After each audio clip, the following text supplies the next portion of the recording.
right, now we're going to favorite wide receiver over $6,000. Ulrich, I opened that article on the DK Sportsbook here on the DraftKings Nation website, and looks like you're going to throw DK Metcalf in there with Russell Wilson? I mean, I definitely like that stack. That is a great stack to go. But because we've already talked about the Seahawks, we don't need to talk about them more. Let's go to the other side of that game, because part of that stack involves a guy named A.J. Brown. A lot of people concerned about A.J. Brown, the injury issues. He played over 80% of the snaps week 1. He led the Titans in targets. Now he comes to his Seattle secondary. It's still the Achilles heel of this team. They allowed Zach Pascal. They allowed 2 touchdowns to the opposing wide receiver core on Indy. Guys you probably can't even name last week. So this is a very good matchup for A.J. Brown. Again, I already talked about Tennessee. They like to play at a strong pace.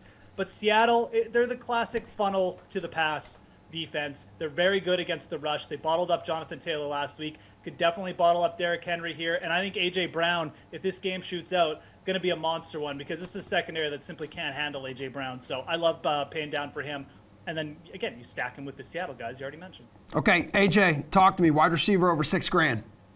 I'm going to go back to Seattle, as Geoff said here. But I'm going to look at Tyler Lockett. You know, Tennessee absolutely shredded in week 1 by the Bucs, you know, and they really put up, you know, a ton of gave up a ton of yards.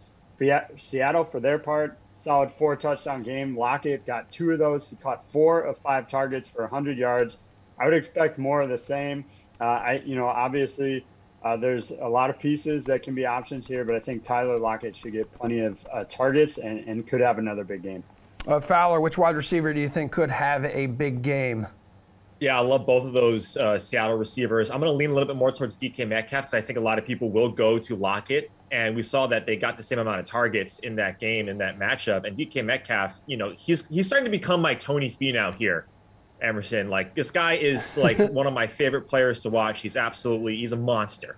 But in the risk of just reiterating what we're already talking about, I like Keenan Allen. I mentioned Justin Herbert at the top. Stacking him with the quarterback in Herbert, but even going also with Mike Williams, I think is a solid play. If you look at what Keenan Allen has done with Herbert, averaged 10 targets and 18.6 PPR fantasy points per game last season with Herbert, and at home, 23.3 PPR fantasy points in the 7 games that Keenan Allen was in. Like, this guy is a monster when it comes to targets, and Herbert absolutely loves him. I think he's in for another big game this week against Dallas.